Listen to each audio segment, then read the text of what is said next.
Well, in the Bay Area's tech industry, Elon Musk and Apple, well, they're the battle of the titans. Twitter's new owner continues to make headlines after he issued a series of complaints against Apple on Monday.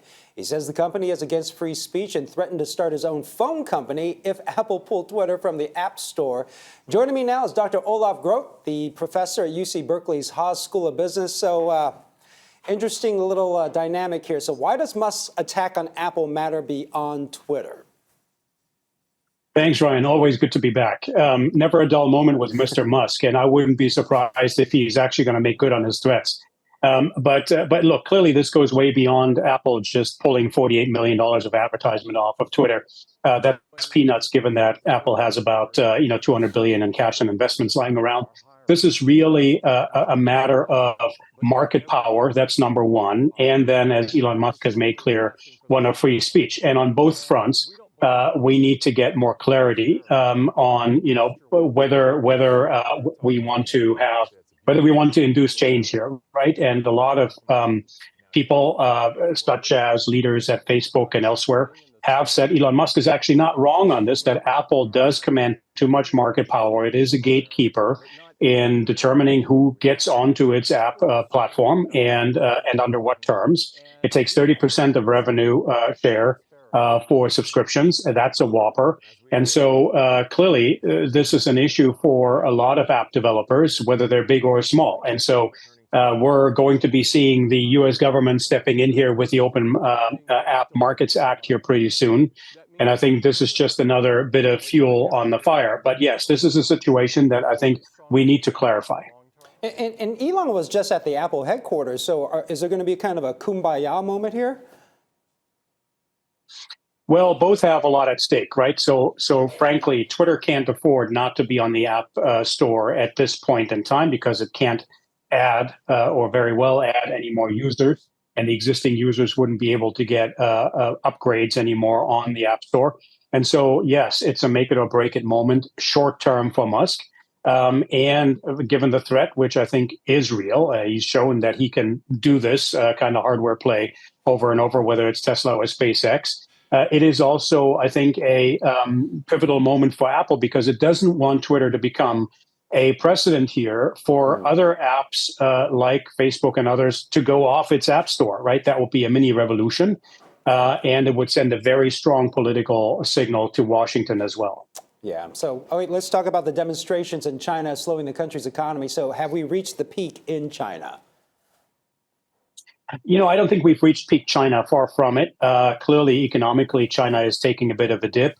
What we might have seen, however, or what we might be nearing if Beijing doesn't watch out and curb the situation, is what we call peak Xi, right? President Xi, because he has clearly overstepped. He's tightened the reins way too much. He's overpressurized society.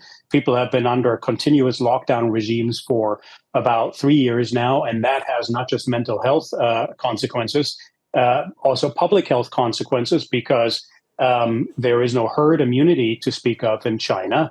And he has also not allowed Western vaccines to come into the country, and the local ones are woefully inefficient. So it's a public health issue, but then moreover, it's an economic issue because productivity is lagging and supply chains are starting to be implicated by this. And yes, it's also a political issue for him because as people become unhappier, as they become sicker, and as they make less money, they're less pacified by economic growth. They do make more demands on having a political say in how the country is being run. And so we're seeing widespread protests. Friends and colleagues who have been in China over the past 2 months are saying this is real, this is quite substantial.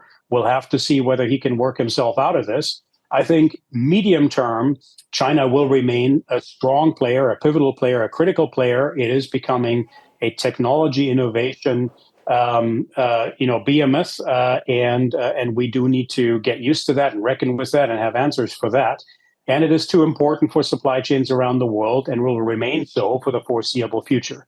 I would advise any company, however, investing in China to do two things. One is, make sure that you have an exit strategy as you craft your entry strategy. And secondly, rejigger or design your investment portfolio in China such that there is resilience based into it, that you can mitigate any shortfalls in China with corresponding investments in Vietnam, Thailand, South Korea, maybe even think about Ukraine. Once the war is over, the development in the country needs to be picked up again. Lots of highly qualified workers there. So have contingency plans in place.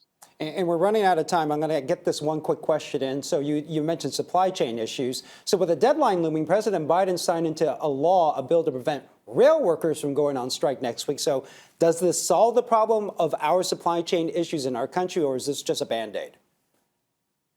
It's a Band-Aid. It's a necessary Band-Aid. $2 billion cost avoided every day. It would have been mayhem for California in particular, $380 billion of goods going on trains in the LA region alone.